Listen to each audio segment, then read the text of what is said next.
साथियों, मैं खुद को बहुत भाग्यशाली समझता हूं क्योंकि भगवान बुद्ध का मेरे जीवन में बहुत ही गहरा स्थान रहा है।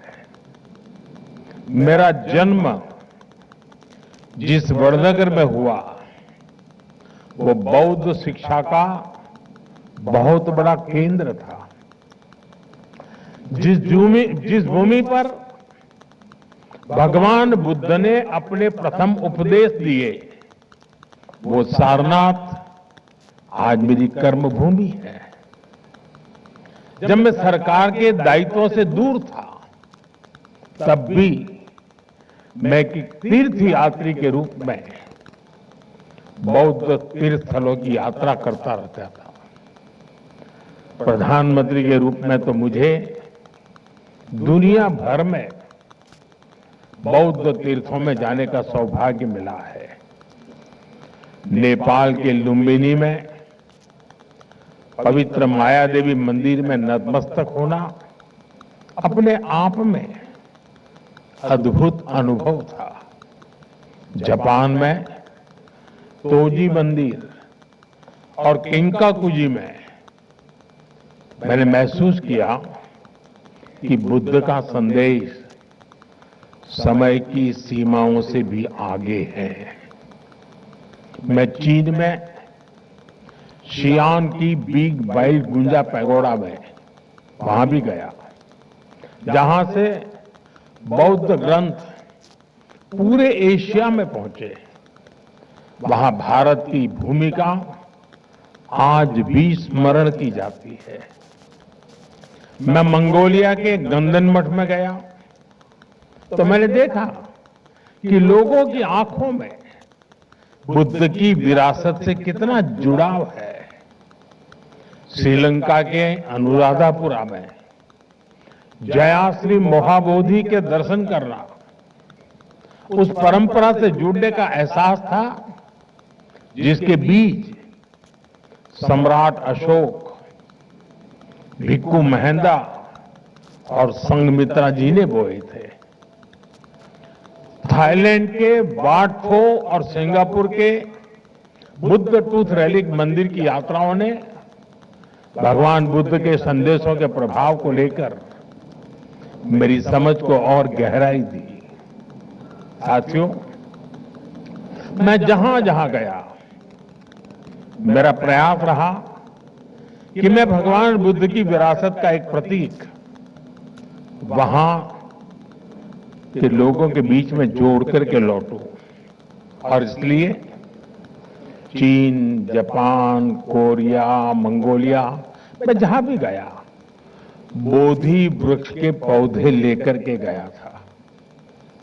आप कल्पना कर सकते हैं जिस हिरोशिमा पर उस हिरोशिमा शहर को एटम बम ने तबाह कर दिया था, वहां के बॉटनिकल गार्डन में बोधि वृक्ष का होना मानवता के लिए कितना बड़ा मैसेज बना है। साथियों, भगवान बुद्ध की हमारी ये साझा विरासत इस बात का भी प्रमाण है कि भारत सिर्फ पॉलिटिक्स, डिप्लोमेसी और इकोनॉमी से ही नहीं जुड़ता, बल्कि हमारा जुड़ाव कहीं गहरा है। हम मन और संवेदनाओं से जुड़े हैं। हम आस्था और अध्यात्म से भी कनेक्टेड हैं। भगवान बुद्ध का ज्ञान, उनका दिखाया मार्ग पूरी मानवता का है और कालातीत है। ये समय में बंधा हुआ नहीं है। ये भाव हमने बीते कुछ महीनों में बार बार अनुभव किया। बीते कुछ महीनों में भगवान बुद्ध से जुड़े पावन अवशेष जिस भी देश में गए वहां आस्था और श्रद्धा का ज्वार उमड़ आया। थाईलैंड में अलग अलग स्थानों में ऐसे ही पावन अवशेष रखे गए थे। महीने भर से भी कम समय में वहां 40 लाख से अधिक श्रद्धालुओं ने उनके दर्शन किए। वियतनाम में जन भावना इतनी प्रबल थी कि प्रदर्शनी की अवधि बढ़ानी पड़ी। वहां के 9 शहरों में करीब 1.25 करोड़ लोगों ने बुद्ध अवशेषों को नमन किया। मंगोलिया में गंदर मठ के बाहर हजारों लोग घंटों घंटों तक प्रतीक्षा करते रहे। कई लोगों ने सिर्फ इसलिए भारतीय प्रतिनिधियों को छूना चाहा क्योंकि वे बुद्ध की भूमि से आए थे।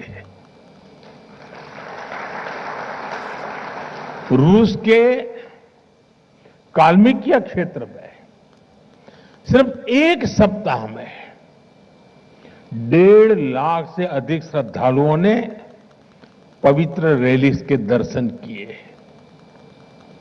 ये वहां की आधे से भी अधिक आबादी के बराबर है। विभिन्न देशों में हुए इस आयोजन में क्या आमजन, क्या हेड ऑफ द गवर्नमेंट, सभी एक समान श्रद्धा से जुड़े। भगवान बुद्ध सबके हैं। भगवान बुद्ध सबको जोड़ते हैं। भगवान बुद्ध के पवित्र रेलिक्स को अपने बीच पाकर हम सभी धन्य हैं। इनका भारत से बाहर जाना और लौटकर फिर भारत आना, ये दोनों ही पड़ाव अपने आप में बहुत बड़ा सबक है। सबक ये है कि गुलामी सिर्फ राजनीतिक और आर्थिक नहीं होती। गुलामी हमारी विरासत को भी तबाह कर देती है। भगवान बुद्ध के पवित्र रेलिस के साथ भी यही हुआ। गुलामी के कालखंड में इन्हें भारत से छीना गया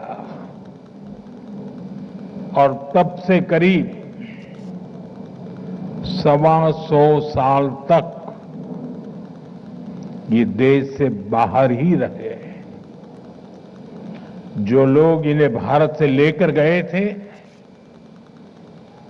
उनके वंशजों के लिए तो ये सिर्फ निर्जीव एंटिक पीस ही थे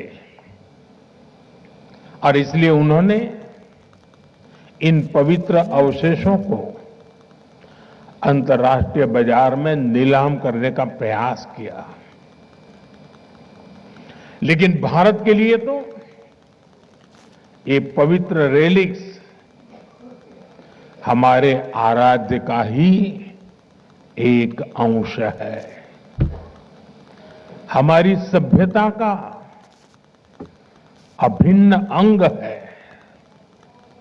इसलिए भारत ने तय किया कि हम इनकी सार्वजनिक नीलामी नहीं होने देंगे। और मैं आज गोदरेज समूह का भी आभार व्यक्त करता हूं। उनके सहयोग से भगवान बुद्ध से जुड़े ये पवित्र अवशेष भगवान बुद्ध की कर्म भूमि, उनकी चिंतन भूमि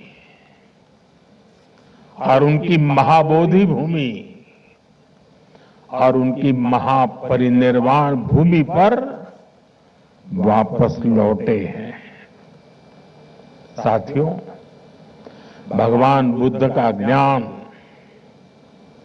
उनका दिखाया मार्ग पूरी मानवता का है और कालातीत है।